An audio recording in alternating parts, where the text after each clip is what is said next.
अच्छा, यहां तक बात समझ आ गई कि देखो एक सारा डेटा सेम है, दोनों पे मैं टेक्निक अप्लाई करूंगा, लेकिन अगर उसमें मेरे पास क्लास की इंफॉर्मेशन हो, ग्रुप की इंफॉर्मेशन हो, तो फिर ये प्रॉब्लम क्लासिफिकेशन होगा। और अगर इससे मैं ये कोरोना नेगेटिव और पॉजिटिव वाला एट्रीब्यूट हटा दूं, तो फिर वो सेम डेटा होगा, लेकिन वो अब क्लासिफिकेशन नहीं कहलाएगा।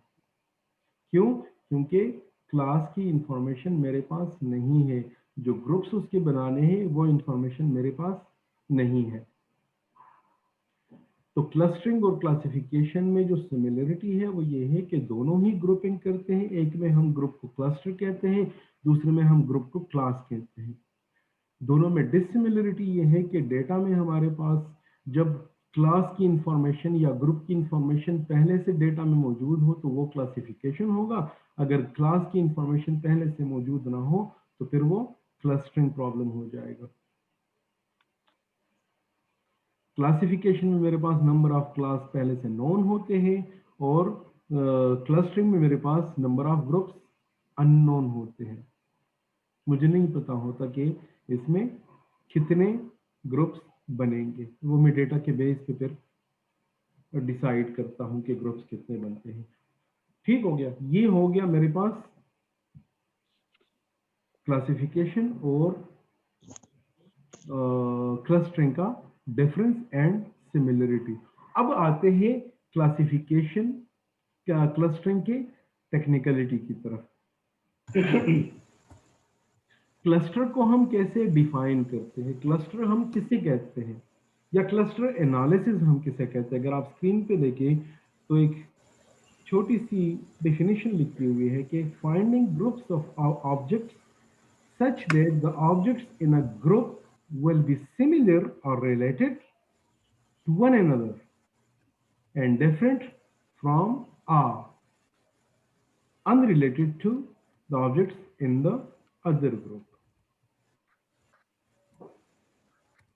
अब अगर मेरे पास पेशेंट्स का डेटा है और उसको मैं दो ग्रुप्स में डिवाइड करना चाहूं, तो दो ग्रुप्स का मेरे जहन में जो पहला ख्याल आएगा वो यही आएगा कि जिन जिन लोगों के टेस्ट पॉजिटिव होंगे कोरोना के, उन सब को एक ग्रुप में होना चाहिए, और जिन जिन के नेगेटिव होंगे तो वो दूसरे ग्रुप में होने चाहिए। या इसको अगर मैं चेंज कर दूं तो मैं ये चाहूंगा कि मेरा टेक्निक ऐसा हो कि जो बंदे इन्फेक्टेड हो कोरोना से वो मुझे एक ग्रुप में डाल दे, और जो इन्फेक्टेड नहीं हो वो मुझे दूसरे ग्रुप में डाल दे। अब इसका क्या हुआ कि एक ग्रुप में सारे इन्फेक्टेड आ जाएंगे,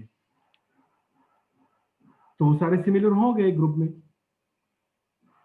दूसरे ग्रुप में सारे नॉट इन्फेक्टेड वाले आ जाएंगे, तो वो भी सारे सिमिलर हो गए, लेकिन ग्रुप एक दूसरे से डिफरेंट हो गए। यहां तक बात समझ आ रही कि नहीं? जी सर। तो क्लस्टरिंग का बेसिक ऑब्जेक्टिव क्या होता है कि आपने डेटा को ऐसे ग्रुप बना देना है कि एक ग्रुप में जितने भी ऑब्जेक्ट्स आ जाए वो सारे सिमिलर हो, दूसरे ग्रुप में जितने डेटा आ जाए वो सारे सिमिलर हो, लेकिन ग्रुप वाले एक दूसरे से डिफरेंट हो। एग्जाम्पल के लिए अगर आप देख लें तो ये तीन ग्रुप आपके सामने बने हुए हैं। कलर्स इसको डिफ्रेंशिएट कर रहा है।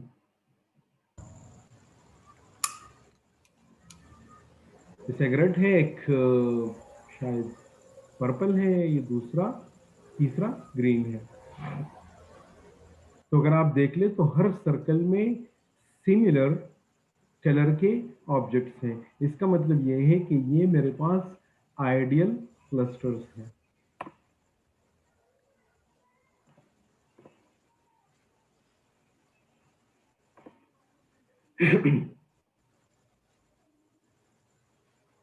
किस तरह मैं करूंगा कि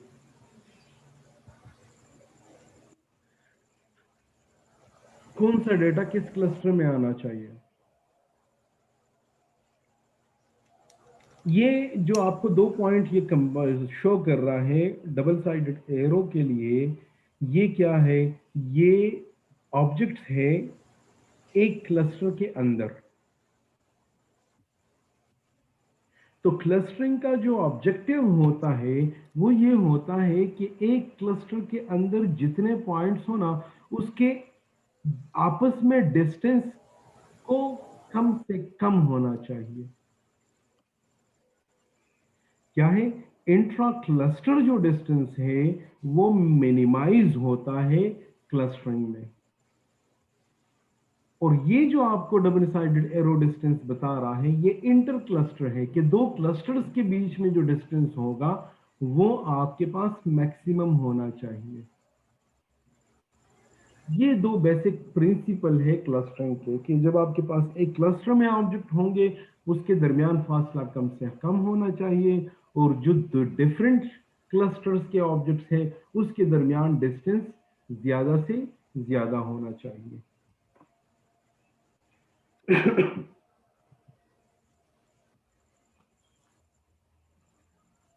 इसके एप्लीकेशंस क्या हैं?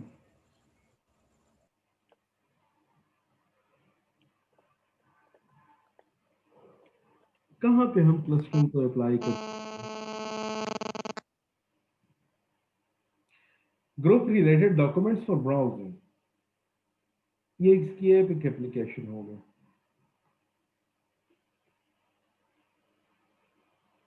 Groups genes and protein that have similar functionality, ये दूसरी एप्लीकेशन हो गई। और group stock with the similar price fluctuation,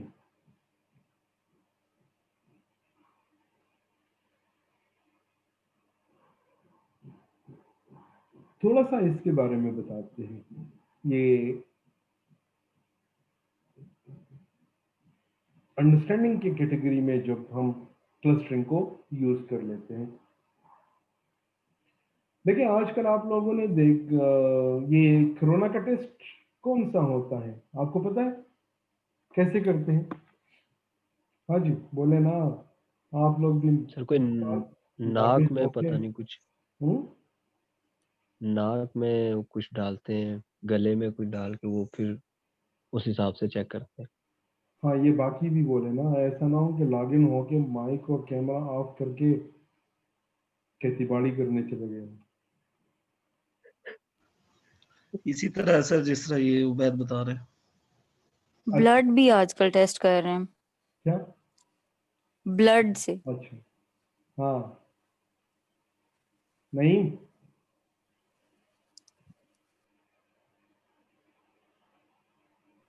ji sir. हाँ तुम बताओ ना। सर मैंने जस्ट ज्वाइन किया, समझ नहीं है क्या। ओ यार मैं पूछ रहा हूँ कोरोना का टेस्ट कैसे किया जाता है, उसके लिए मेरे लेक्चर सुनना जरूरी था। अच्छा अच्छा, ये बता देता हूँ सर। हाँ दो तरह की सैंपलिंग लेते हैं, वो एक नोज से और एक थ्रोट से सर। ठीक हो गया। और ये जी तो सर। सैंपल कलेक्शन हो गई ना, टेस्ट कैसे करते हैं? टेस्ट मैकेनिज्म सर लेबोरेटरी के अंदर हाँ सर। लेबोरेटरी में वो कैसे करते हैं, कोई आइडिया है? पीसीआर टेस्ट हम्म, किसको कहते हैं? पीसीआर पढ़ा है? पीसीआर करते हैं ना? हाँ जी सर। तो पीसीआर क्या जी होता है? जी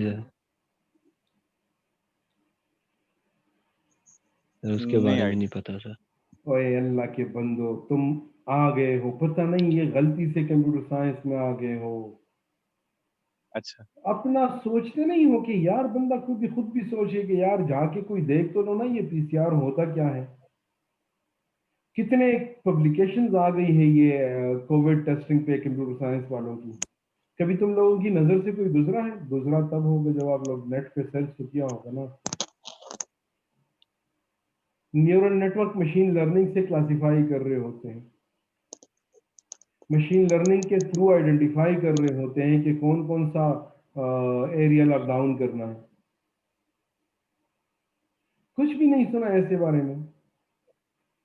हाँ सर। नहीं सुना सर, सॉरी। तो तुम लोगों का दिमाग होता किधर है, क्या सोचते रहते हो, पता नहीं क्लास के लिए कैसे इकट्ठे हो जाते हो। डॉक्टर जुबैर साहब की तरफ होता है सर दिमाग सारा, क्या कहना है? और अल्लाह के बहुत बंदे, कुछ कुछ चीजें ऐसी होती है ना, देखें यार, अब मैं तुम्हें क्या बताऊं, चलो छोड़ो, बता देता हूँ ये उसका मैकेनिज्म। ये असल में इसका ये जो ग्रुप जीन्स एंड प्रोटीन है ना, इससे आइडिया क्या है। देखें, ये पहले किसको पता चला कि ये जो कोविड है तो ये कोरोना वायरस है। कोरोना वायरस का कैसे पता चला इन लोगों को, क्योंकि कोरोना वायरस तो फ्रॉम डिकेड्स अवेलेबल मौजूद है ना, और उसके सिम्टम्स भी यही होती है। अच्छा, आप लोगों ने भी ये भी सुना होगा कि ये क्या नाम है, कोरोना जो वायरस है ये म्यूटेटेड है, म्यूटेशन इसकी हुई है, ये कहीं पे किसी ने सुना है? जी सर। हाँ, तो उससे भी जहन में नहीं आया कि यार चलो कुछ देख लेते हैं म्यूटेशन क्या होती है। म्यूटेशन मतलब वो अपनी साख्त चेंज कर लेता है सर। हाँ, तो साख चेंज कर लेता है, नहीं उसकी साख चेंज हुई होती है। हो रही थी।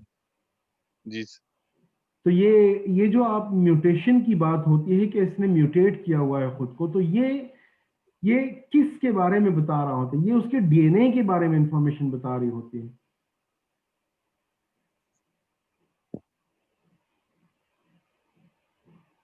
ये जो पीसीआर टेस्ट होता है ना, ये डीएनए टेस्ट होता है। डीएनए वो उसके आपसे सैंपल लेते हैं, उससे डीएनए निकालते हैं, डीएनए के स्पेसिफिक लोकेशन पे जाके देखते हैं कि जो वायरसेस है, जो डीएनए है, वो इन्फेक्टेड है कि नहीं है।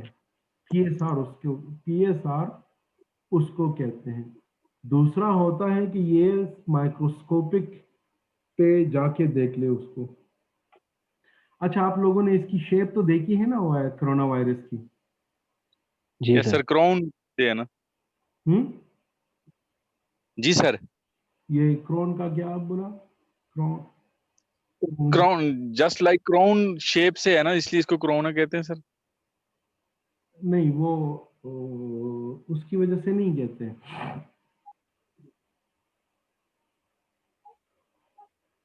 कोरोना का तो मैंने ये नहीं देखा कि वो उसको कोरोना क्यों कहते हैं, लेकिन कोरोना वायरस से इसकी एक पूरी फैमिली है, क्योंकि इसका स्ट्रक्चर उसी से मैच कर गया है, तो इसीलिए ये कहते हैं कि ये कोरोना वायरस का ही की फैमिली का ही है। लेकिन कोरोना वायरस से इसकी स्ट्रक्चर चेंज है, इसीलिए इसको कोविड 19 का अलग नाम 19। दिया है। ये जो ग्रुपिंग है ना, ये होती है क्लस्टर एनालिसिस में। ये जो उन्होंने डाला हुआ है ना इस स्पेसिफिक वायरस को कोरोना की कैटेगरी में, वो उसने यहां पे जो हमने दूसरा पॉइंट लिखा है, group genes and protein that have similar functionality, इसी के बेस पे इसने ये नए कोरोना वायरस को कोरोना की कैटेगरी में डाला हुआ है, क्योंकि इसकी जो प्रोटीन जो ये बनाता है, जो फंक्शनैलिटी इसकी है, ये उस कैटेगरी से मिलती जुलती है। अब देखिए, जो नया वायरस आ गया, पहले तो उसका नाम का पता नहीं होता ना कि ये कौन सी कैटेगरी का है। जी सर। तो फिर उसको हम कैसे डिसाइड करेंगे कि ये कोरोना का है? इसकी स्ट्रक्चर पे, प्रीवियस डिजीज। जी सर। इसका स्ट्रक्चर स्टडी करेंगे, इसकी फंक्शनैलिटी स्टडी करेंगे, उसके बाद देखेंगे कि ये फंक्शन, ये स्ट्रक्चर जो मेरे पास ऑलरेडी अवेलेबल है उसमें किससे मैच करता है, तो जिससे वो मैच करेगा उसी वो फैमिली से हो। उसी फैमिली से ये होगा। जैसे किसी बंदे को ये डीएनए सैंपल मिल जाए जिसका नहीं पता कि ये किस चीज का है, तो फिर वो डीएनए को एक्सट्रैक्ट करके उसकी फंक्शनैलिटी को देख लेते हैं, फिर वो अपने डेटाबेस में देखते हैं कि ये ह्यूमन से बिलोंग करता है, ये एनिमल से बिलोंग करता है, ये किसी और चीज से बिलोंग करता है, जिससे के साथ उसके फीचर मैच कर जाए, वो उसको उसी कैटेगरी में डाल लेते हैं।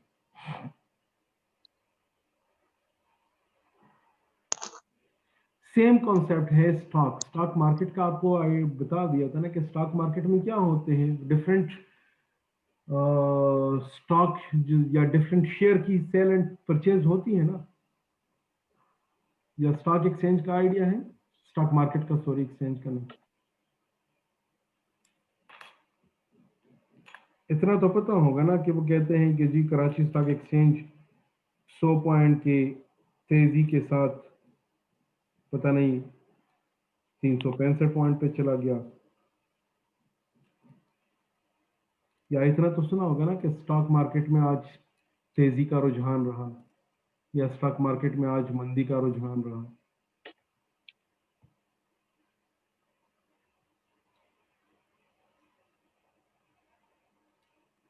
आप लोगों से पूछ रहा हूँ।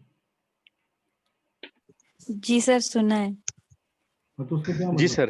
हाँ, क्या मतलब होता है उसका?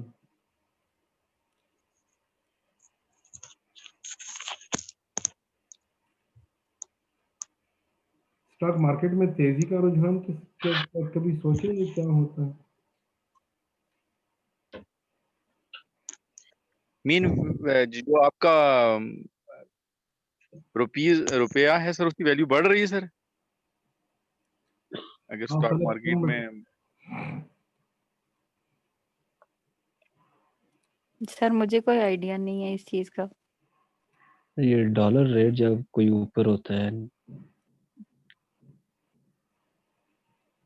वो स्टॉक एक्सचेंज होता है जहां पे रुपये और डॉलर की कीमत का वो होता है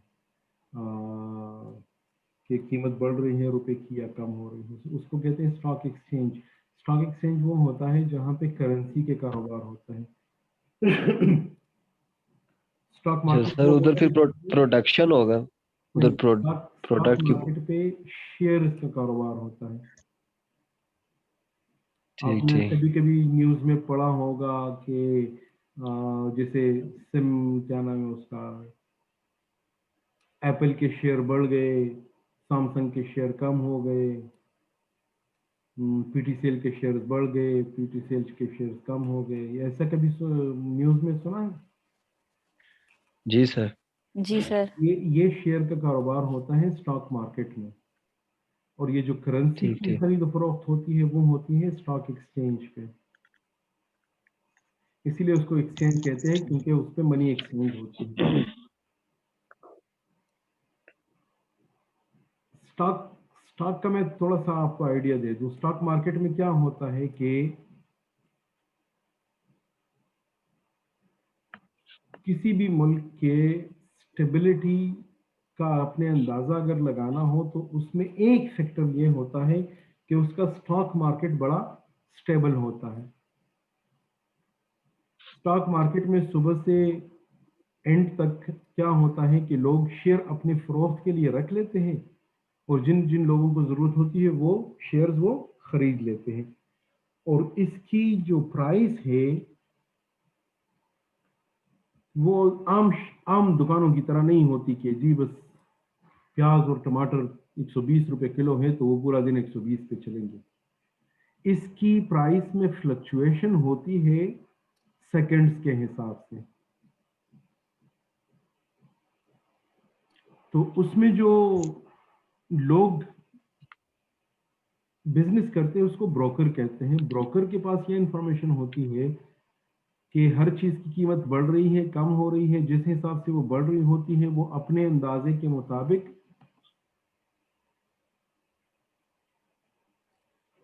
वहां से शेयर्स ले लेते हैं, और जैसे ही उसकी कीमत मजीद बढ़ जाए उसको फौरन सेल कर लेते हैं।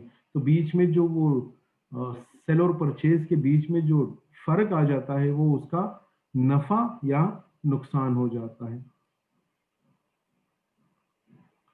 आप लोगों ने ये टर्म्स देख सुनी होगी कि फ्रांस स्टॉक मार्केट क्रैश कर गए। हाँ, फ्रांस स्टॉक मार्केट या वर्ल्ड स्टॉक मार्केट सारी क्रैश कर गई। वो क्रैश क्रैश होने का मतलब ये होता है कि उस दिन किसी खास वजह से परचेज नहीं हुई और सब लोगों ने सारी चीजें सेल कर दी, जिसकी वजह से शेयर्स की रेट्स गिर गए। और शेयर्स की रेट जब गिर जाते हैं तो जिस कंपनी के वो शेयर्स होते हैं उसको वो नुकसान हो जाता है।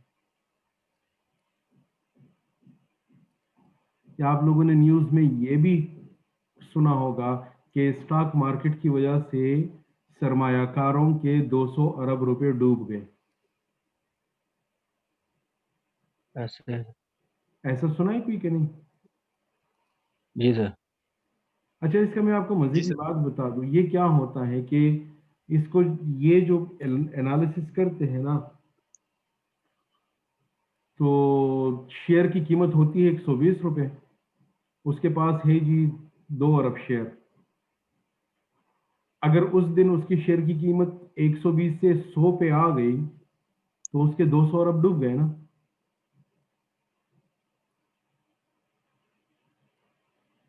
200 अरब का नुकसान उसको एक दिन में हो गया।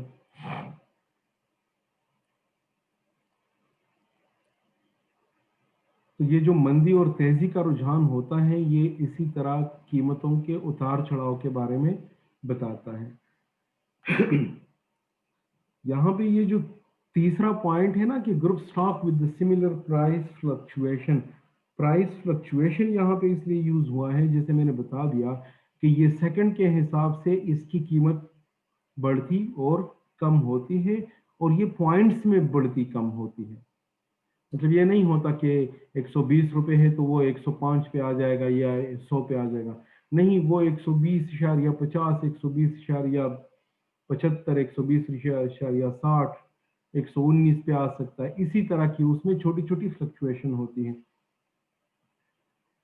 ये बहुत हॉट रिसर्च एरिया है कि आप स्टॉक मार्केट का डेटा उठा ले रियल टाइम, और उसमें आप एनालिसिस करके ये ग्रुपिंग कर ले कि किन किन स्टॉक के पैसे, किन किन स्टॉक के रेट्स बढ़ेंगे और किन किन स्टॉक्स के रेट कम होंगे।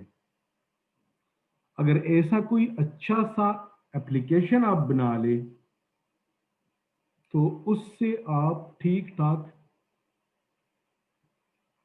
मनी कमा सकते हैं।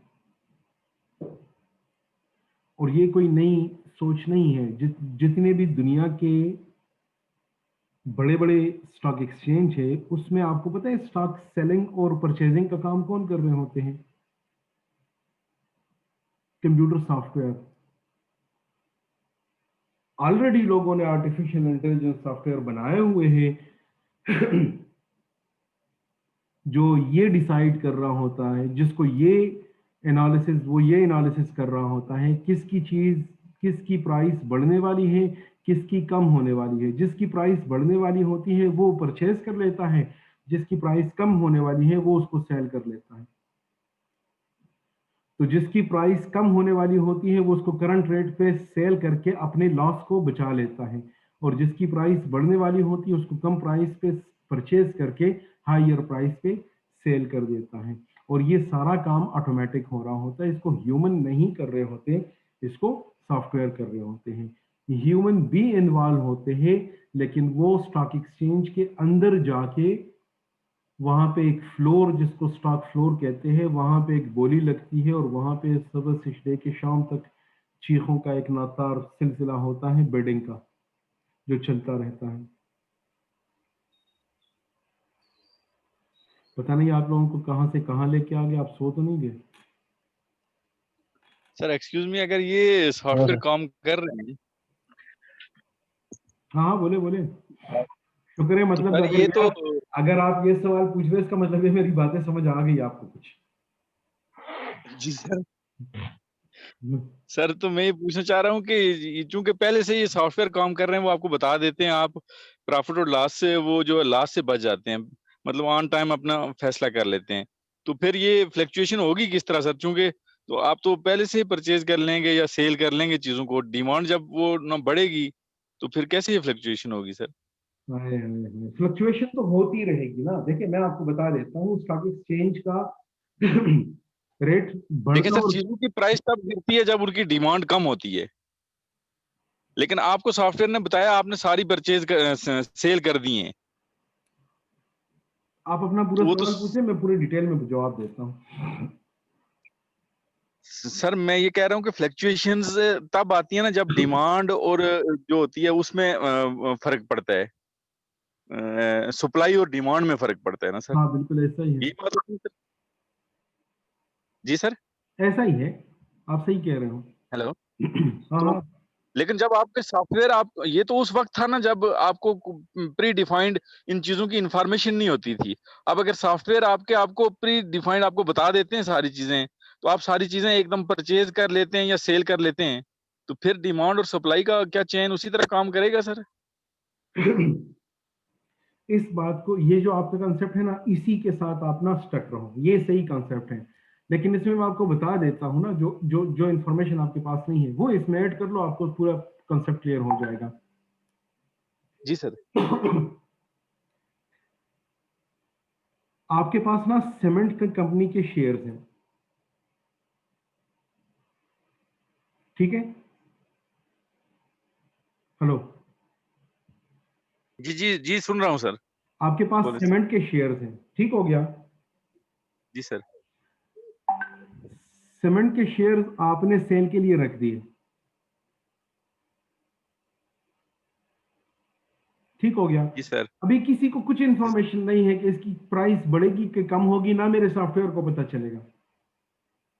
जी सर। ये आपने रख दिए वहां पे मार्केट के हिसाब से। जब आप इसमें शेयर रख लेते हो ना, तो दो बंदे होते हैं, दो बंदे, एक होता है बिडर और एक होता है आस्कर, या एक होता है सेलर और एक होता है परचेजर। मैं पूरा सिनारियो बता देता हूं, आपको क्लियर हो जाएगा। सेलर क्या कर लेता है कि वो कहता है कि जी मेरे पास सीमेंट के शेयर्स हैं, 200 मेरे पास शेयर्स हैं, और इसको मैं 1.25 रुपए पे सेल कर रहा हूं, ठीक हो गया? जी सर। दूसरा जी बिडर सर। आ जाएगा, बिडर कहेगा कि जी मुझे सीमेंट के शेयर्स चाहिए जिसको मैं 1 रुपए 22 पैसे पे खरीदना चाहता हूं। तीसरा आएगा, वो कहता है मैंने 1 रुपए 23 पैसे पे खरीदने हैं। चौथा आएगा, वो कहेगा मैंने 1 रुपए 30 पैसे पे खरीदने हैं। बात समझ आ रही कि नहीं? जी सर समझ आ रही। अब आपकी डिमांड 1.25 है और एक बिडर आ गया, उसने 1.30 पे खरीदना है। जी सर। तो जो सॉफ्टवेयर है ना, उसका यहाँ पे काम ऐसा ही है, यहाँ पे उसका काम ये होगा कि वो आपके लिए 122 भी सर्च करेगा, 123 भी सर्च करेगा, 130 उसको मिल गया ना, वो उसको सेल करवा देगा। जी सर। ठीक हो गया? ये नॉर्मल सिनारियो है। अब क्या है कि जब आपने रेट लगा दिया 1 रुपए 25 पैसे, उसी टाइम पे गवर्नमेंट की एक इंटरनल मीटिंग हो गई कि जी हमने कंस्ट्रक्शन पॉलिसी लॉन्च करनी है, जिससे सीमेंट की डिमांड बढ़ जाएगी। बात समझ आ जी रही है? सर। जी अब सर। ये जो इंफॉर्मेशन है, ये कहां से आएगी? ये ये सॉफ्टवेयर से तो नहीं आएगी सर। ये कहां से आएगी? ये तो गवर्नमेंट बॉडी से आएगी ना सर, मैनुअल गवर्नमेंट आएगी। बॉडी से आएगी। कौन से चैनल से आएगी? किसी चैनल से आएगी ना, या न्यूज में आ जाएगी, या खबर मीडिया से चलेगा, आएगी या सर। खबर चलेगी, या कोई कमेटी की मीटिंग होगी। बात समझ आ रही है कि नहीं? ठीक है, लोगों के पॉइंट सेट चेंज हो हाँ जाएंगे हाँ। सर। जैसे ही जी वो सर। आ गई ना, तो अगर आपने सेल पे लगाए हुए, आप हटा देंगे। जी सर। और वो जो पहले बंदे ने 1 रुपए 30 पैसे का रेट लगाया हुआ था, उसका दिमाग खराब है कि आप 1.25 पे बेच रहे हो, वो कह रहे हैं मैंने 1.30 पे लेना है। जी सर। मतलब वहां पे कुछ गड़बड़ है ना। जी सर। उसके पास ये गड़बड़ वाली इंफॉर्मेशन पहले से पहुंच चुकी है कि जी कमेटी की मीटिंग होने वाली है, और उसमें ये डिसाइड होगा कि जी कंस्ट्रक्शन पे काम तेज कर लो। बात आपको समझ आ रही है? उसके पास जी सर। इंफॉर्मेशन पहले से है। बिल्कुल सर। अब मुझे आप ये बता दें कि वो इंफॉर्मेशन उससे मैं हटा देता हूं, उसके पास इंफॉर्मेशन नहीं है, तो ह्यूमन क्या करेंगे? ह्यूमन ये इंफॉर्मेशन कैसे लेगा कि वो हर वक्त क्या टीवी के सामने बैठा रहेगा कि जी कोई नई पॉलिसी आ जाए, कोई नया न्यूज आ जाए? कोई क्या नाम है उसका, कोई खतरनाक खबर आ जाए, कोई अर्थक्वेक अल्लाह ना करे आ जाए, कोई ब्लास्ट ना हो जाए, ये उसके लिए बेटा रहेगा? नहीं बैठ सकता ना ह्यूमन। सर उसी के लिए हम सॉफ्टवेयर यूज करते हैं। उन सॉफ्टवेयर का काम क्या होता है कि वो सोशल मीडिया को रीड कर रहा होता है, वो न्यूज चैनल से डेटा उठा रहा होता है, जितने भी बिजनेस न्यूज एजेंट्स हैं ऑनलाइन उसको स्कैन कर जी रहा सर होता है एट ए टाइम। तो वो पूरी दुनिया की इंफॉर्मेशन स्कैन कर रहा होता है, ये सॉफ्टवेयर कर रहा होता है। उसको जैसे ही कहीं से इंफॉर्मेशन मिल जाए या कोई क्लू मिल जाए, उसी क्लू के बेस पे वो अपनी डिमांड पोस्ट कर रहा होता है, चाहे वो सेलिंग की हो चाहे वो परचेजिंग की हो। ठीक बात समझ आ गई? सही है सर। ये अब एग्जैक्ट ईयर तो मुझे याद नहीं है, लेकिन यूएसए की मार्केट क्रैश हो गई थी अचानक। क्यों? क्योंकि सोशल मीडिया पे एक न्यूज चल गई थी कि बाराक ओबामा को वो कर दिया है, क्या नाम है उसको, क्या कहते हैं, जान से मार दिया गया है, एसेसिनेट कर दिया है। जैसे ही जो स्टॉक मार्केट के बोर्ड्स है उसने ये न्यूज पढ़ी, उसने धड़ाधड़ अपना शेयर सेल करने शुरू कर दिए।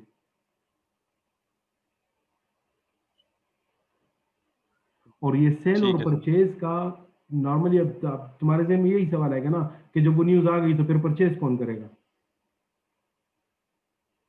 यस। परचेज का ये स्टॉक एक्सचेंज और स्टॉक मार्केट की पॉलिसी ये होती है कि वहां पे लोग, हर बंदा अपने सेल और बेट पोस्ट करता रहता है।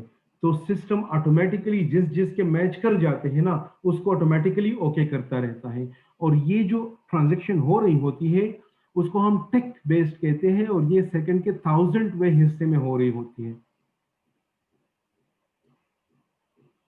तो जितने भी ट्रांजैक्शन के लिए बेड आ चुके होते हैं, जैसे ही उसके लिए सेलिंग प्राइस मिल जाती है इक्विवेलेंट, वो उस पर परचेज कर लेते हैं ऑटोमेटिकली।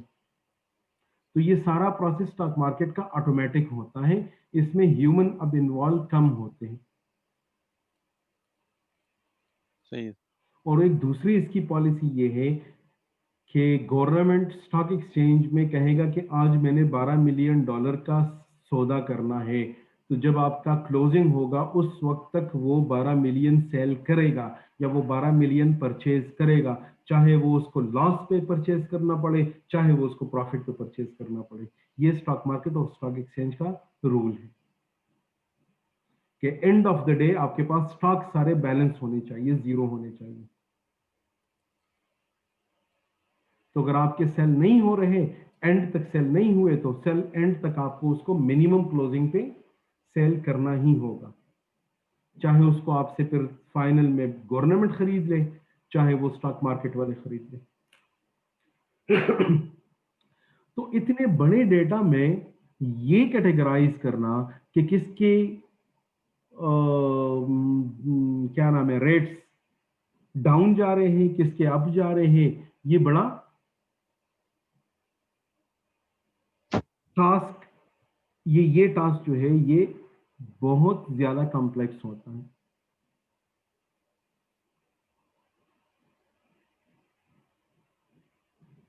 कुछ समझ आ गई इन चीजों की कि नहीं?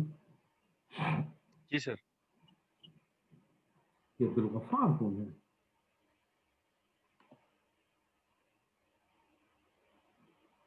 ये भी मेरे क्लास में होता है, कौन जी सर? सर। अब्दुल गफ्फार।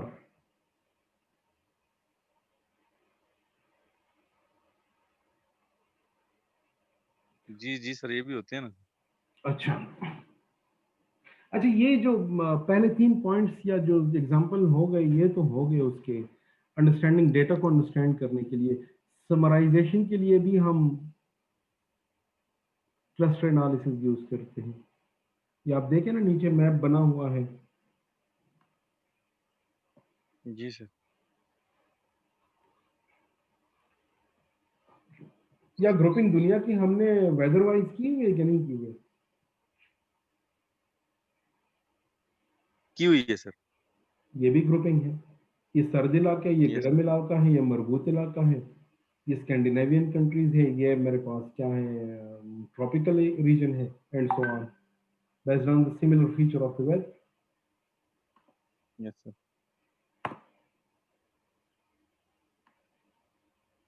अच्छा, वो कौन सी चीजें हैं जो क्लस्टर नहीं है? जी सर, प्लीज सर। वो कौन सी चीजें हैं? ये जो मैंने एग्जांपल दे दी, ये तो क्लस्टरिंग की एग्जांपल थी ना। तो ग्रुपिंग तो हम कॉमनली यूज करते हैं, तो वो कौन कौन सी ग्रुप है जो बेसिकली क्लस्टर में नहीं आते?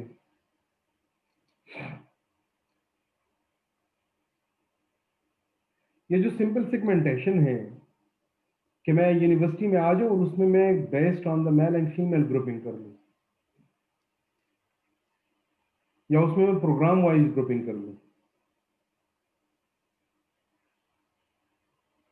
तो ये क्लस्टर नहीं होगा। आप लोगों को एसक्यूएल आता है? थोड़ा बहुत सर आते हैं, हाँ, थोड़ा बहुत। वो जो select static from employ, yes हाँ, where employ name like a percentage percent sign, yes sir. इस तरह की क्वेरी होती थी ना, उसमें ग्रुप बाय क्लास यूज होता।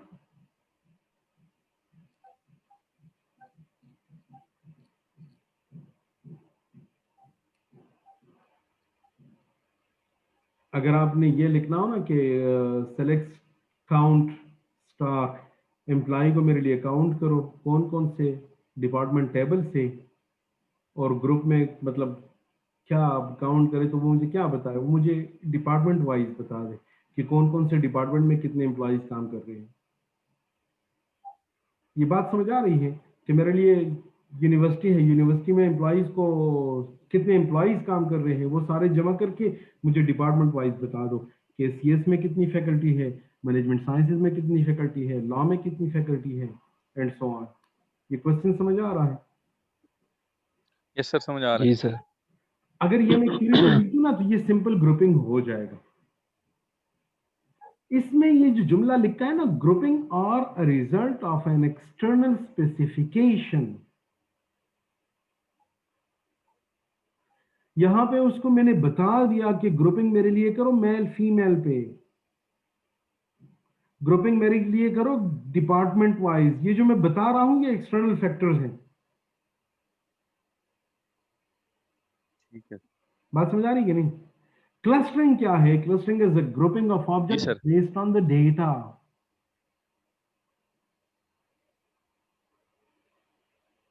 अगर मैं ये बता दूं कि एम्प्लॉयज का आप डेटा कलेक्ट कर लो सबका, और उसमें उस एम्प्लॉयज के डेटा को देखते हुए मुझे बता दो कि वो किस डिपार्टमेंट से बिलोंग करेगा। देखो, सवाल को गौर से सुन लो। मेरे पास डेटा एम्प्लॉय की की बेस सीवी पे आ गई, मेरे पास एम्प्लॉय की सीवी आ गई, उसमें ये नहीं लिखा कि वो किस डिपार्टमेंट का है, लेकिन सीवी को मैं एवेल्युएट करूंगा और फिर उससे मैं कहूंगा कि जी ये बायोटेक्नोलॉजी में आ रहा है, या ये बॉटनी में आ रहा है, या ये जुआलॉजी में आ रहा है। बात समझ आ रही है कि नहीं? जी सर। स्पेशली अगर मेरे पास उसके सिर्फ रिसर्च पेपर का डेटा आ गया, थोड़ा सा कॉम्प्लेक्स हो जाएगा ना, क्योंकि बॉटनी क्या नाम है उसका, बायोटेक्नोलॉजी के बड़े बहुत सारे फील्ड्स होंगे, बायोटेक्नोलॉजी वाले नहीं तो करेंगे डिसिप्लिनरी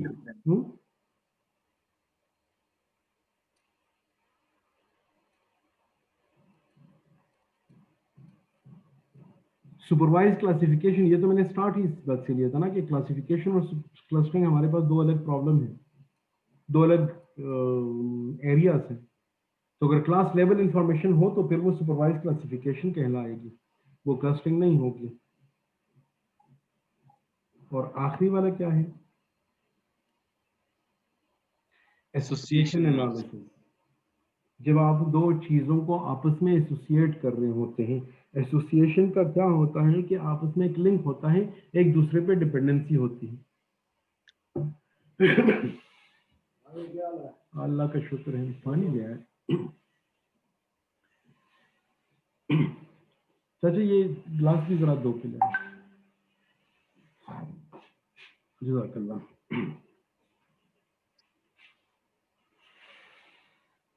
एसोसिएशन का आप लोगों को कोई आइडिया है?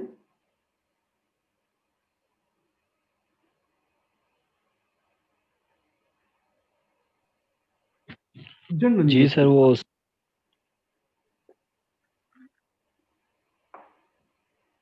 हाँ बोले। मतलब थोड़ा बहुत है। हाँ तो वही थोड़ा बहुत बता दीजिए। वो सर एसोसिएट करते हैं जो हम चीज़ों को, वो जो आपने एक एग्जांपल दी थी ब्रेड और एग्स की, मिल्क हाँ और ब्रेड एग्स। तो उसमें एसोसिएशन ये होती है कि अगर कोई बंदा एक लेगा तो उससे साबित होता है कि बंदा उसके साथ जो एसोसिएटेड है वही भी लेगा। अब उसके हम डिटेल में हाँ नहीं जाती कि वो कितना हाईली ये एसोसिएटेड है या हाईली कोरिलेटेड है। ठीक हो गया। तो वो भी मेरे पास एसोसिएशन एनालिसिस अलग चीज आ जाएगी, वो भी मेरे पास क्लासिफिकेशन से डिफरेंट चीज है।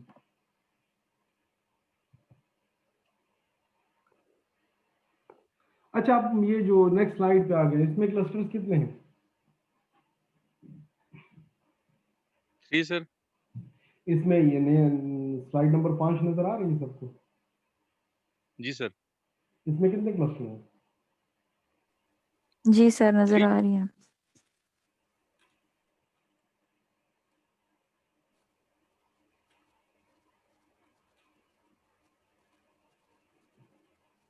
कितने क्लस्टर हैं?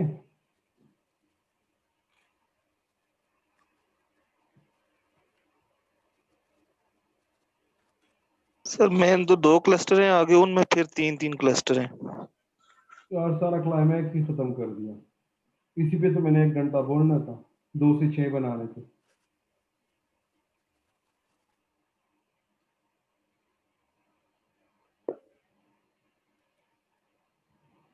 अच्छा जी। 2 क्लस्टर हो गए वो जो मैंने बता रहे थे, नहीं होता ना? जी सर, नहीं दो असद थे सर। 2 क्लस्टर हैं। अब इसको अगर आप देख लो तो इसमें मैं क्लियरली इसलिए बता रहा हूं कि ये जो स्क्वायर है सारे, तो ये आपस में एक दूसरे के करीब हैं, और ये जो रेक्टेंगल है ये आपस में एक दूसरे के करीब है, तो मेरे पास 2 बन गए। लेकिन अगर इसकी मैं फर्दर डिटेल में जाऊं, तो अगर लेफ्ट साइड पे मैं ग्रीन वाले देखूं रेक्टेंगल जिसका, हाँ रेक्टेंगल, तो इन तीनों के बीच में डिस्टेंस कम है, और जो स्टार बने हुए हैं उसके आपस में डिस्टेंस कम है, और जो सर्कल बने हुए हैं उसके आपस में डिस्टेंस कम है, लेकिन एक दूसरे से डिस्टेंस थोड़ा सा ज्यादा है।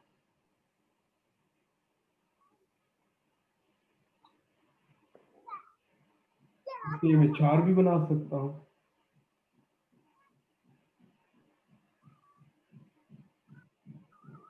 बात समझ आ रही है मेरी?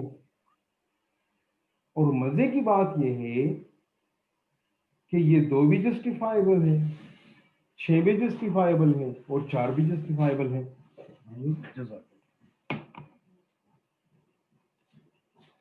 समझ आ रही है कि नहीं? Yes sir.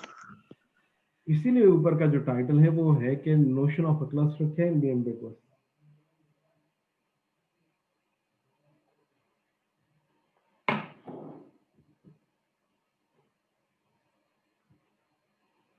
अच्छा जी, टाइप्स की तरफ आ जाते हैं, उससे थोड़ी सी पुरानी वाली चीजें भी मजीद क्लियर हो जाएंगी। अ clustering is a set of clusters, इसमें तो कोई कंफ्यूजन नहीं है ना?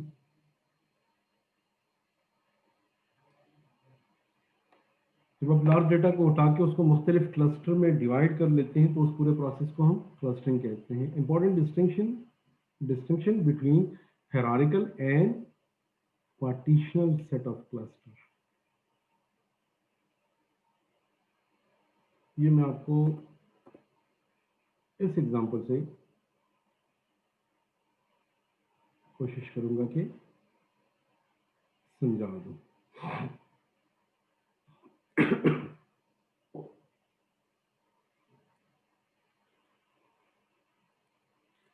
हायरार्किकल क्लस्टर क्या होता है कि एक आपका पेरेंट क्लस्टर होता है, उसके अंदर दूसरा बनता है और उसके अंदर फिर तीसरा एंड सो ऑन, मतलब क्लस्टर के अंदर क्लस्टर बनते जाते हैं। उसके ये 4 सब टाइप्स हैं, ये हायरार्किकल के हैं। ट्रेडिशनल में आपके पास पहला मैन होगा, उसके अंदर दूसरा होगा, उसके अंदर तीसरा एंड सो ऑन। और इसी तरह ये ट्रेडिशनल टेंडोग्राम भी जिसको कहते हैं कि एक के आपके पास पेरेंट में P1 आ गया, उसके अंदर फिर आपके पास दूसरा क्लस्टर आ गया P4 और फिर उसके अंदर आपके पास आ गया P2 एंड P3। ये नॉन ट्रेडिशनल जो हायरार्किकल है उसमें आपके पास मेन क्लस्टर है, जो भी है क्लस्टर, जो एक क्लस्टर है उसके अंदर आपके पास P1 और P2 आपके पास एक क्लस्टर बना रहे हैं और P2, P3 और P4 आपके पास दूसरा क्लस्टर बना रहे हैं।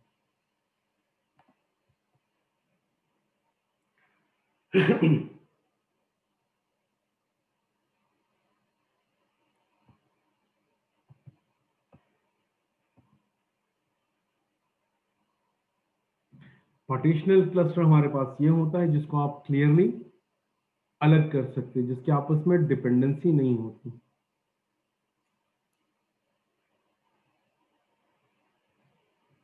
ये ओरिजिनल पॉइंट्स थी, ये जो मैं ज्यादा नजर आ रही हैं, इसको 2 पार्टीशन में डिवाइड किया हुआ है और ये जो डिस्टेंस पे है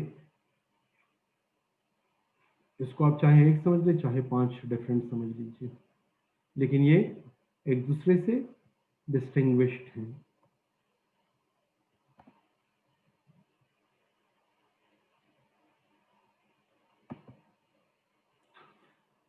A division of the data point into non-overlapping clusters such that each data point or data object is in exactly one subset। अब ये पार्टीशन का क्लियर हो गया?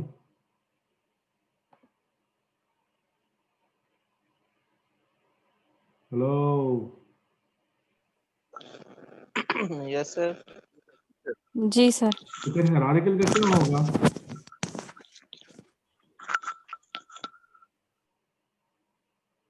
हायरार्किकल में नॉन ओवरलैपिंग नहीं होगा, ओवरलैपिंग होगी।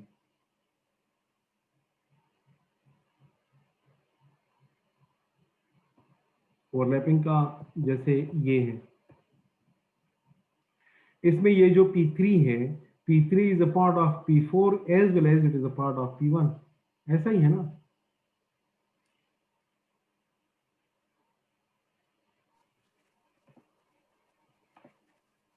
तो हायरार्किकल में एक जो डेटा ऑब्जेक्ट है या डेटा पॉइंट है वो एक वक्त में 2 या 2 से ज्यादा क्लस्टर का हिस्सा हो सकता है।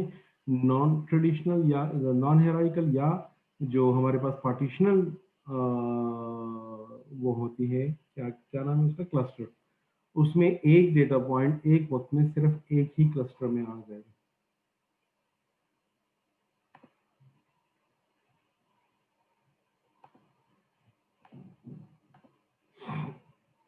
Exclusive versus non exclusive.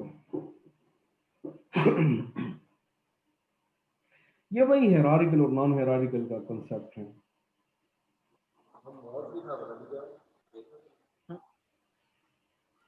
In non-exclusive cluster, points may belong to multiple cluster। अच्छा, इसमें थोड़ा सा दूसरा पॉइंट है।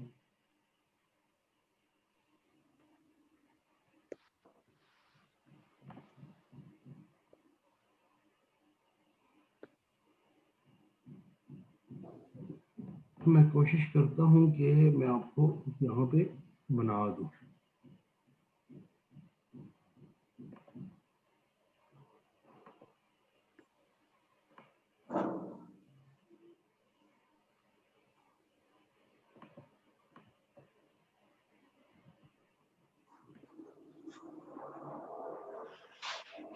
ये जो पॉइंट मैंने बना दिया नजर आ रहा है, ये ग्रीन, क्या नाम है उसका, क्या कहते हैं, ब्लू।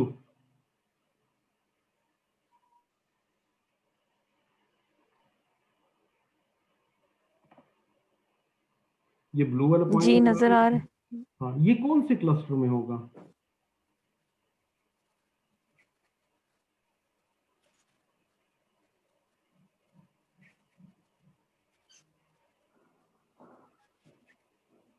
सर ये तो दोनों के दरमियान आ रहा है।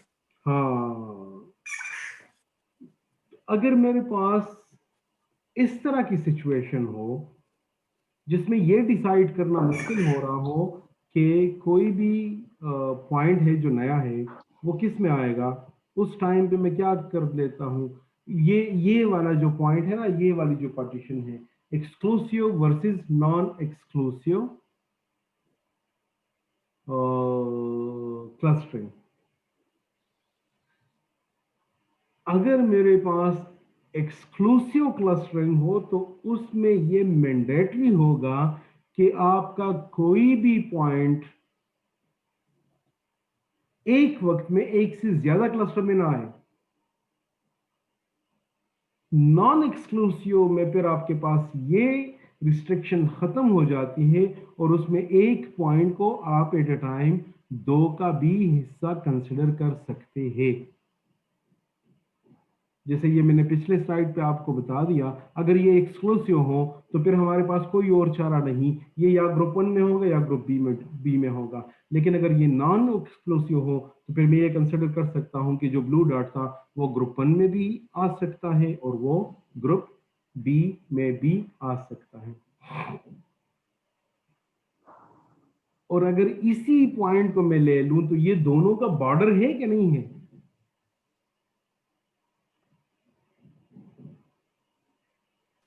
जी सर बॉर्डर ही है। क्यों? जी क्योंकि सर। यहां पे मैं ये डिसाइड नहीं कर सकता ना।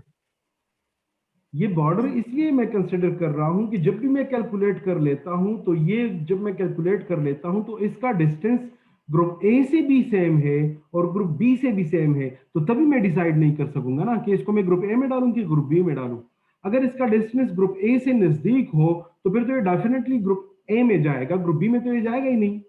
लेकिन जब मैं इसका डिस्टेंस कैलकुलेट करता हूं ग्रुप ए से तो ये मुझे कहता है इसके साथ मिनिमम है। जब मैं इसका ग्रुप बी से कैलकुलेट करता हूं तो ये मुझे कहता है इसके साथ मिनिमम है। तो इसका क्या मतलब है? इसका मतलब ये एग्जैक्टली कहीं बीच में आ रहा होता है। इसीलिए कभी ये ए के साथ काउंट हो रहा था, कभी बी के साथ काउंट हो रहा होता है। इसीलिए इसको बॉर्डर क्लासेस भी कहते हैं या बॉर्डर पॉइंट भी कहते हैं, क्योंकि इसका डिसाइड करना मुश्किल होता है कि ये ग्रुप ए में आएंगे कि बी में आएंगे। बात समझ आ रही है कि नहीं?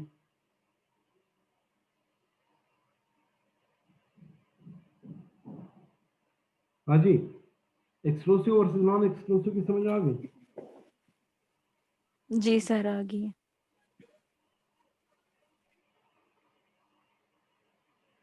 अब सिमिलर कंसेप्ट है फजी का।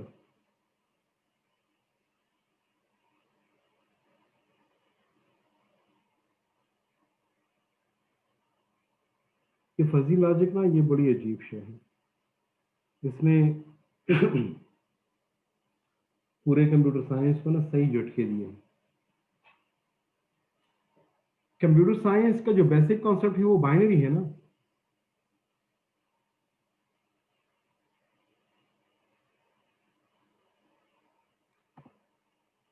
यार आपको मेरे लहजे से लगना चाहिए कि मैं सवाल पूछ रहा हूँ। जी सर। ये जी सर सर। बाइनरी क्वेश्चन चलता है। अच्छा जी, अब मुझे अब ये बता दें कि मेरे पास टेम्परेचर है हॉट एंड कोल्ड। याद है मेरे सामने क्लास में बताया था हॉट एंड कोल्ड, तो बाइनरी हुआ ना। कोई टेम्परेचर या किसी जगह का या गर्म होगा या नहीं होगा। तो आपके पास हॉट एंड कोल्ड आ गया ना, तो या गर्म होगा या नहीं होगा। जी। तो जो नहीं होगा हाँ उसको जी। मैं कोल्ड कह लेता हूँ, जो हॉट है तो वो हॉट है। जी सर। अब आप मुझे ये बताइए कि कितने जी टेम्परेचर को मैं कंसिडर करूंगा कि वो गर्म है और कितने को मैं कहूंगा कि वो गर्म नहीं है, कोल्ड जिसको कहते हैं।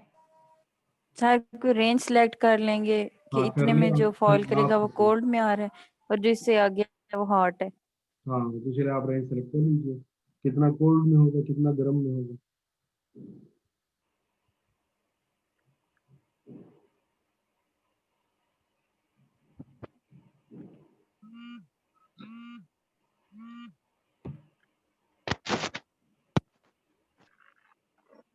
हाँ बता देना, कितना टेम्परेचर होगा तो वो गर्मी होगी, कितना टेम्परेचर होगा तो वो सर्दी होगी।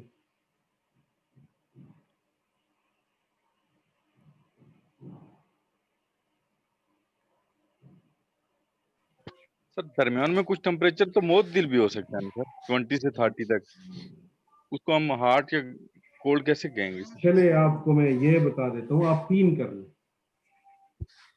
आप बीच में मोतदिल भी रख लें। तो अब आप मुझे बता दीजिए कि कितना टेम्परेचर होगा तो वो सर्दी होगी, कितना टेम्परेचर होगा तो वो मोतदिल होगा, और कितना टेम्परेचर होगा तो वो हॉट हो जाएगा।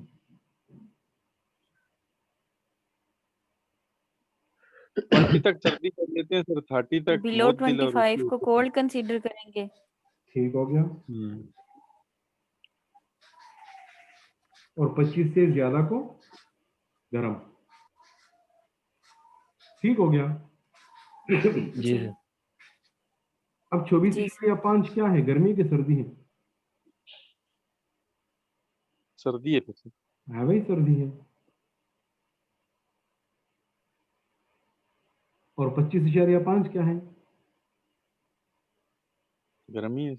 गर्मी है। हाँ, अब ये जो डिस्टिंक्शन हमने कर ली वो इसलिए की कि हमने बॉर्डर लाइन जो है वो ड्रॉ कर दिया 25 डिग्री सेंटीग्रेड पे। तो 25 पे गर्मी होगी और 24.999 पे सर्दी होगी। ऐसा ही है ना? जी सर। रियल लाइफ में जिस तरह वो बीच में किसने बोल दिया कि बीच में तो मुतदिल भी होगा ना, वो हमारी सिचुएशन नहीं बन रही है हमारे साथ।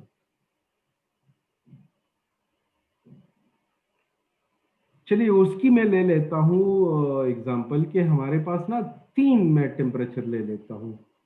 कोल्ड है, मुतदिल को मैं माइल्ड ले लेता हूँ, और तीसरा मेरे पास हॉट हो गया। तो 10 और 25 के बीच में जो हो गया ना ये माइल्ड होगा, और 25 से अनवर्ड हॉट होगा, और 10 से कम जो होगा वो कोल्ड हो जाएगा। ठीक है, यहीं पे सेम सिचुएशन आ गई कि जो 9.99 है वो तो कोल्ड है, जैसे ही 10 हो गया तो वो माइल्ड में चला गया। अब टेम्परेचर तो इस तरह नहीं होता ना कि उसमें भी तो आहिस्ता आहिस्ता से चेंज होता है ना। मतलब ठीक है मौसम सर्द हो रहा है, लेकिन अभी नो टेम्परेचर पे आ गया ना, सर्दी की तरफ जा रहा है, लेकिन काफी हद तक मोतदिल है। ये ये जुमला जरा गौर से सुन ले। टेम्परेचर 10 से मैंने बता दिया कि 10 टेम्परेचर से कम होगा तो वो सर्दी होगी, और 10 से ज्यादा होगा तो वो माइल्ड टेम्परेचर होगा। अब टेम्परेचर हो गया 9 अब सर्दी की तरफ जा रहा है, लेकिन ज्यादातर मोतदिल है। 8 हो गया, सर्दी की तरफ जा रहा है लेकिन काफी हद तक मोतदिल है। फिर 7 हो गया, अब सर्दी की तरफ ज्यादा जा रहा है लेकिन अभी भी मोतदिल है। फिर 6 हो गया, फिर 5 हो गया, अब थोड़ा सा ज्यादा सर्दी की तरफ जा रहा है लेकिन फिर भी रीजनेबल या बेयरेबल है। जब 2 और 1 पे चला जाएगा तो फिर मैं कहूंगा कि नहीं जी अब मोतदिल नहीं रहा, अब ये सर्द ही हो गया। ये ये ये बात समझ आ गई? ये जिस तरह मैंने तरीके से बता दिया कि आहिस्ता आहिस्ता मोतदिल मोतदिल से आहिस्ता आहिस्ता ये सर्द की तरफ जा रहा है। यहां तक बात समझ आ रही है कि नहीं? जी सर। जी सर आगे। फजी लॉजिक ये बताता है। फजी लॉजिक क्या कहता है? फजी लॉजिक कहता है कि जी ये आप 0-1 वाले यस और नो के कॉन्सेप्ट से निकल आए, ये आप इसको मेंबरशिप में डिसाइड कर लेना कि देखो अब अगर एक टेम्परेचर है, ठीक है मैं मान लेता हूं कि 10 से जो नीचे है वो सर्दी है और 10 से ज्यादा है वो मोतदिल है। तो जब 10 से टेम्परेचर कम हो जाएगा तो उसको आप उसी मार्जिन से कंसिडर करें सर्दी में, और जितना वो करीब है मोतदिल की तरफ तो उतना मार्जिन उसका आप रख लीजिए मोतदिल में। तो आप ये ना कह लीजिए कि जी अब मौसम सर्द हो गया, आप यूं कह लीजिए कि जी मौसम 10% सर्दी की तरफ जा रहा है और 90% अभी ये मोतदिल की तरफ है। जब आपके पास टेम्परेचर 8 हो जाए तो फिर आप कह दीजिए कि अच्छा जी अब ये 20% सर्दी है और 80% ये अभी भी मोतदिल है। इसी तरह जब ये आपके पास चला जाए उस तक 5 तक चला जाए तो आप कह लीजिए कि ये 50% सर्द हो गया लेकिन 50% अब भी मुतदिल है। फिर जब आप टेम्परेचर 0 पे चले जाए तो फिर आप कह दीजिए कि हाँ जी अब 100% हम सर्दी पे ही पहुंच गए हैं। बात समझ आ गई कि नहीं? जी सर। तो आपके पास हर पॉइंट पे एक जो टेम्परेचर है ना वो उस टाइम पे बिलोंग करेगा मोतदिल को भी और सर्दी को भी, कोल्ड को भी। बात समझ आ रही है कि नहीं? तो आपको परसेंटेज बता देगा कि जी ये 5 टेम्परेचर है, ये 50% मोतदिल है और 50% सर्द है। 8 है ना तो ये 20% सर्द है और 80% मोतदिल है। तो आपकी जो मेंबरशिप है ना वो अब फिक्स नहीं हुई, यस नो वाली नहीं आ गई, प्रोबेबिलिटी वाली आ गई। समझ आ गई कि नहीं? जी सर, समझ आ गई है जी सर। सर आ गई। फजी लॉजिक मेंबरशिप जी फंक्शन सर। बताता है कि आपका कौन सा पॉइंट कितना बिलोंग करता है ग्रुप ए से और कितना बिलोंग करता है ग्रुप बी से। नॉन फजी कहता है नहीं, अगर 10 पे सर्द है तो 10 टेम्परेचर आ गया तो बस सर्दी ही है। 10.01 हो गया तो फिर ये गर्मी ही है। तो ये भी आपका ग्रुपिंग का बेसिक कॉन्सेप्ट, यहीं पे आप डिसाइड करते हैं कि आप फजी ग्रुपिंग की तरफ जाएंगे या नॉन फजी की तरफ जाएंगे। वो एक्सक्लूसिव में भी हम मल्टीपल ग्रुप की बात कर रहे थे ना, यहां पे भी हम मल्टीपल ग्रुप की बात कर रहे हैं। दोनों में आपस में क्या फर्क है? एक्सक्लूसिव और नॉन एक्सक्लूसिव वहां पे है जिसमें मेरे पास ये डिसीजन मुश्किल हो जाता है कि इसको मैं ग्रुप ए में डालूं ग्रुप बी में डालूं। फजी में मेरे लिए ये आसान होता है लेकिन मैं मेंबरशिप बताता हूं कि जी अब ये सेंटर पॉइंट 1 से 20% दूर हो गया लेकिन ये 20% तो पॉइंट 1 के साथ बिलोंग करता है ना, 80% ये दूसरे के साथ है। तो फजी वर्सेस नॉन फजी में मैं लॉजिक बेस्ड करता है मेरा प्रोबेबिलिटी पे और डिस्टेंस पे। Partial versus complete, in some cases we only want to cluster some of the data.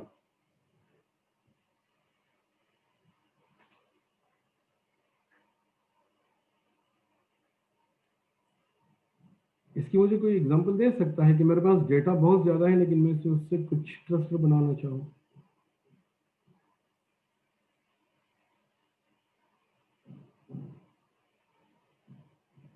Hello,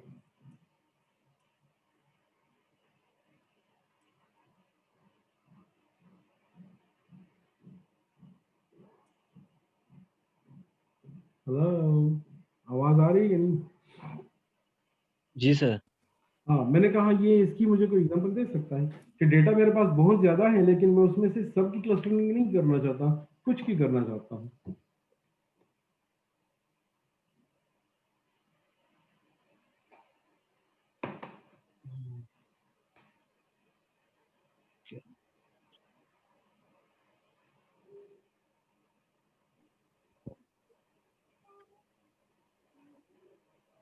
sir literacy rate online find करने के लिए परचेजिंग का। हाँ बोले, दोनों बोले बारी बारी। हाँ फलक तुम बताओ। ऑनलाइन परचेजिंग का सर। हाँ ऑनलाइन परचेजिंग का क्या आप सारा डेटा का बताएं और स्पेसिफिक ग्रुप का बताएं? सारा डाटा इस तरह से है ना कि मुख्तलिफ तरह की प्रोडक्ट्स हैं। अगर हम स्पेसिफिकली लें कि हमने क्लॉथिंग के अंदर करना है तो क्लॉथिंग में भी जेंट्स, एग्जैक्टली, लेडीज और उसका कर सकते हैं एग्जैक्टली। बच्चों का। दूसरा क्या बता रहा था वो? दूसरा कौन बोला? नईम साहब थे। हाँ सर नहीं, मैं बता रहा था कि लिटरेसी रेट को अगर हमने फाइंड करना है किसको सर। किसको? लिटरेसी आपकी आवाज नहीं आ रही, आप मैंने समझा सुना नहीं। अब डॉक्यूमेंट्स की बात कर रहे थे, लिटरेचर की बात कर रहे थे शायद। सर वो लिटरेसी रेट का कुछ कह रहे हैं कि लिटरेसी रेट काउंट करना हो अगर हमने। लिटरेसी रेट अगर हमने काउंट करना हो ना जी सर जी। तो वो ग्रुपिंग में आएगा ही नहीं मेरे ख्याल में। हाँ, लिटरेसी रेट को हम नॉर्मली बगैर क्लस्टरिंग के फाइंड कर लेंगे।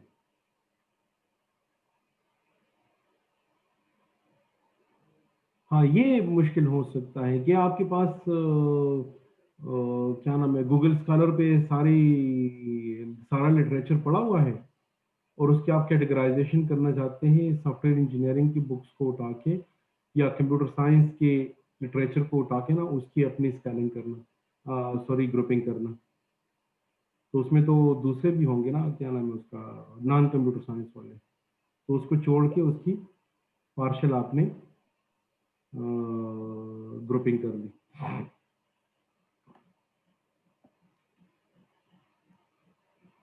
Heterogeneous versus homogeneous, same nature का डेटा होगा तो होमोजीनियस होगा, डिफरेंट नेचर का डेटा होगा तो हेट्रोजीनियस होगा। है इसमें कोई समझ आ गई यहाँ तक कुछ?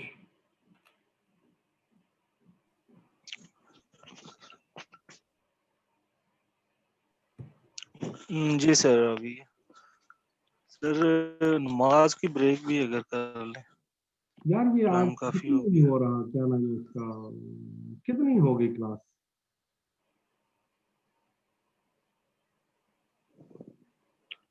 सर 4:27 हो गए हैं तकरीबन, 1.5 घंटे की तो हो गई है।